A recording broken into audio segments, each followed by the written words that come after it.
All right, Todd Billin, what more can you say about George Pickens than he's just an animal? He's animalistic. He's going to be a superstar. There's no doubt about that. I just did the Derek Stingley versus George Pickens. Make sure you check that bad boy out. And he came in the second half and straight wreck shop, even against a guy like Derek Stingley, who's very competitive as well. But you can just see the talent level in those two guys, and we'll see that for years to come here in football in general between those two. But I knew it was going to be a good day for Georgia when you had the RPO being called right off the bat, right? Just off of leverage, a leverage RPO. So everybody block and run.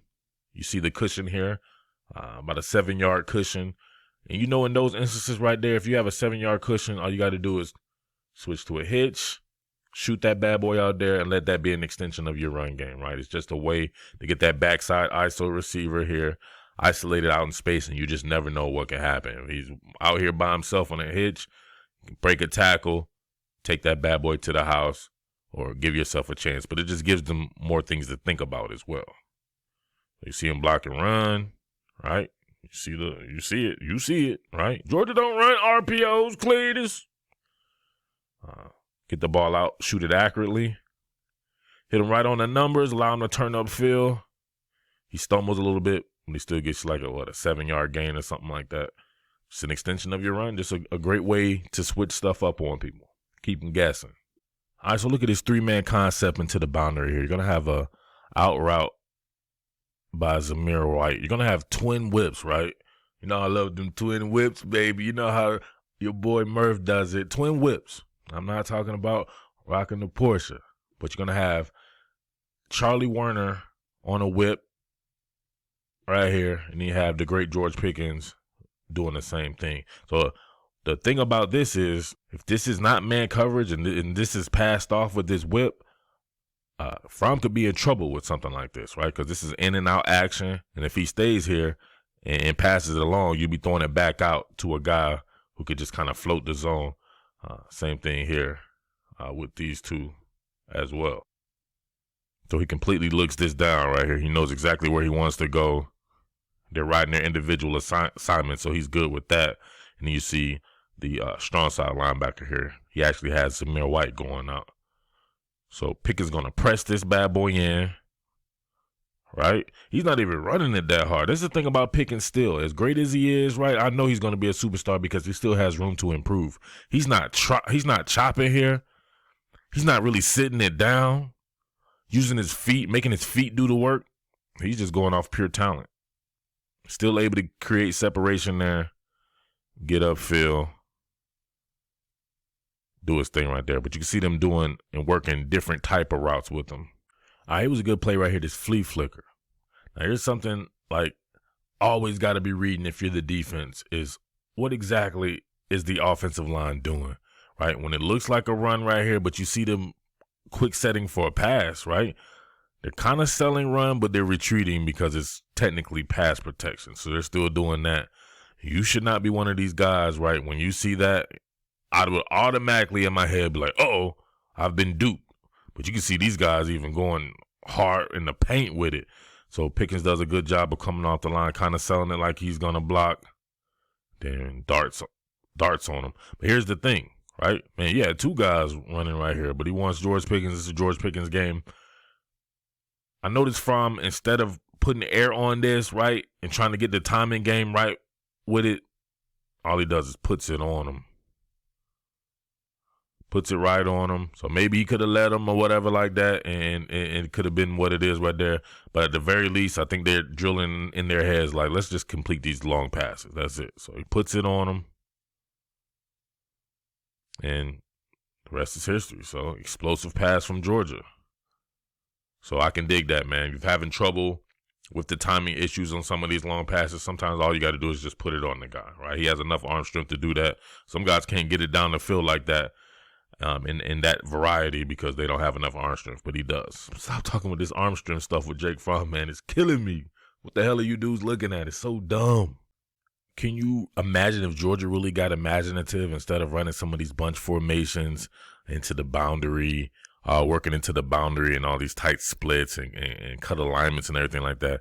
If they were to move these receivers out here in a divider alignment plus splits and everything and get all this space over here, so you take most of these guys right here, right, move them out here and then allow somebody to work backside ISO like a George Pickens.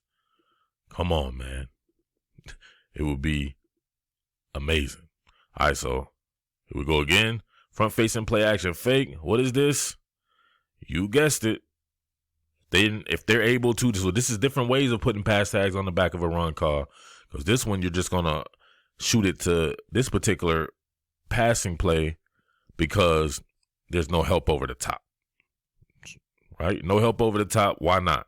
So you see everybody block and run, everybody getting downfield. He aborts this. Mission abort. Shoots it up here. No safety help over the top. Run your back shoulder fade to your freak receiver. And look at this. Look at this kid rise. All rise. Come on, man. Super hands, man. We're going to start calling this kid Super Hands. I am Super Hands. Who has hands better than this kid, man? Sometimes he doesn't even need hands to catch the ball, too, man. I swear I've seen it before, man. He once caught the ball with no hands. Yeah, let that sink in. All right, here we go again. They pretty much went to this concept ad nauseum, and this is a concept that you can go to ad nauseum because it's just one that just has an option to it, right? It's a run-pass option. So if it's there, why not take it? Way too much cushion being given to George Pickens right here. You might want to push up on him and force him to try to beat you deep, which he can do as well. So damned if you do, damned if you don't, right? But you see the line block and run. Looks like it's going to be inside zone. Switch to the hitch. Shoot that bad boy out there. Enough cushion right there, 6 yards. Allow him to do what he does. Straight physicality. Really love how this is illustrative of how much George Pickens has to grow, but how good he still is. You can see him running this out route. Really does a good job of getting separation here. However, if you look at it, he runs his bad boy, stems it inside a little bit, then breaks it to the outside. The guy who's carrying him right here ends up playing a mix of zone and man. He starts to look back at the cornerback, which is at the quarterback, which is a no-no. We'll run it right here. Look at him looking. Doesn't even know that Pickens worked that bad boy back to the outside. And, of course, he's got to do something spectacular at the end of everything. Just has a flair for the dramatics, man. See him firing off the ball right here. Coming off the ball. Stemming his bad boy inside. So this guy's playing an inside technique right now. But for some odd reason, he brings that bad boy down and starts to look at the cornerback, at the quarterback. Now look, he's looking at Fromm. Still looking at Fromm like his own defense. He got banged and cooked. Banged him, cooked him, broke it back to the outside, wide the heck open. Hands catcher, of course. Nothing but air, space, and opportunity. Make the kid swoon. There you have it, George Pickens. All right, this particular one has nothing to do with George Pickens, but the fact that Matt Landers made a catch, we got to go through it, man. We see Matt Landers down here to the field side. Bangs that bad boy to the inside. Low throw, grabs it.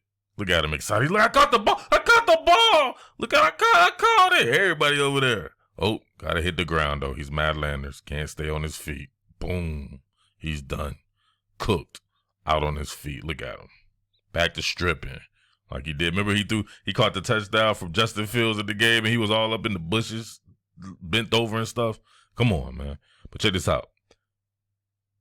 Playing against what amounts to almost 3 deep coverage right here, right? They got a third of the field, 1, 2, 3. So everything should be open in here if you just put it on them, especially an in-breaking route. Puts it on them. Matt Landers, man. Georgia would be scary if Matt Landers is able to take that next step. He's a better athlete than George Pickens. He's taller, faster, everything. It's crazy to think, man, that if this kid could take the next step, but, man, do not hold your breath, right? But if he does next season, ooh, man. All right, man, when I saw this, I was like, what? Is he the general? No, then I thought back to the last few games. I'm like, no, he's still ROTC Jake. But this was hard. And he ran it to perfection. Remember when I was talking about a few games ago, right? About when was it? I think it was the LSU game. Not leaving.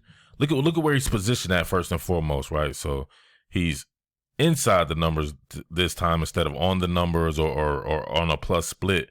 So this gives you a little bit more room to work with, right? So just those subtle adjustments like that, if you have these guys running these fade routes, go a long way. So not working off press coverage, big man picking them up, putting them down. All right. So we see, look at him, left himself enough room. That's a lot of yardage right here. That's probably at least, 7 yards or so to the sideline to be able to work towards the pylon. Your goal is always to throw that bad boy to the pylon.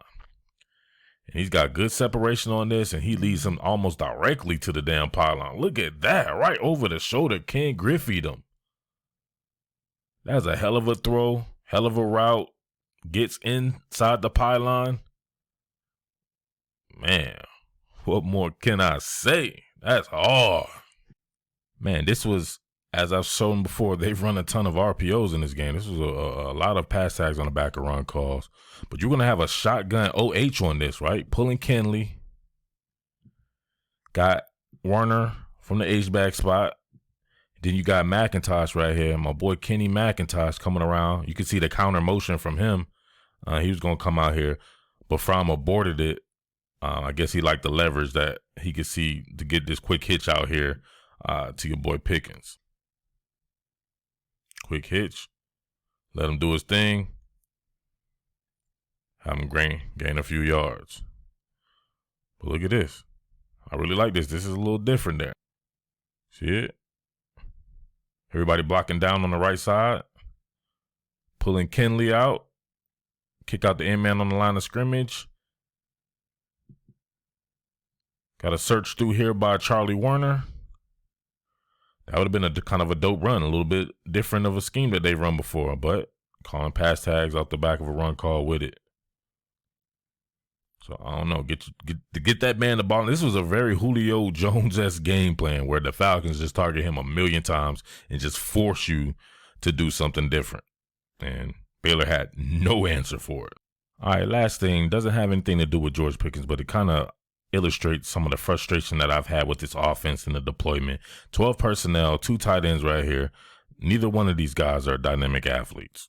Imagine if this is Pickens, Landers, Kearse Jackson, and Tyler Simmons or Trey Blount, whomever or whatever like that. 4 receivers where you can run this particular concept right here and try to get somebody free. Instead of trying to force them to be in base personnel and let some guys who are just not that athletic, in my opinion, or not as dynamic of athletes as a receiver would be, to where you really put pressure on people. Trying to run a corner route with Charlie Werner here. He can't get there. He just can't get there. No disrespect to Charlie Warner, I'm pretty sure he's a good player, but man, how many times are you gonna bang your head or put your hand on the stove? Get some shorter, freakier athletes out there, some short area agility type cats. Really have them work this. They work this with LSU to perfection in these type of, and have them bang something on the outside, cook it, bang something to the inside, cook it back to the outside, really try to create some separation for your quarterback.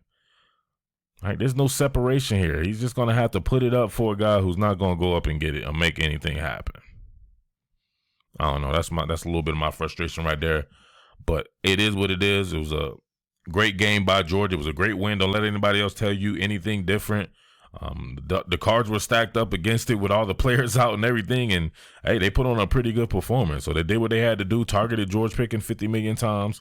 Got McIntosh and Zamir White out there, so I want to concentrate on the run game probably a little bit next. Of course, we got to massage this a little bit. We don't have any more new content. Not coming for a while, if you know what I mean. No new games right up until the spring game. But we'll massage this and really see what was going on here. But seeing a lot of these young players, especially on defense, some on offense and everything like that, it has to give you a lot of excitement for the future. Just seeing those guys out there really doing that thing, man. So, man, I thought it was a fun game. I couldn't wait. The more I heard about players not being there, the more I got interested in the game, if I'm going to be honest about the situation. So if it was everybody full strength, I'd be like, man, a boring-ass game against Baylor. But with some of these new faces in there, it was pretty cool. So great win by Georgia. and we'll keep labbing the film. All right. As always, thanks for your patronage. Peace.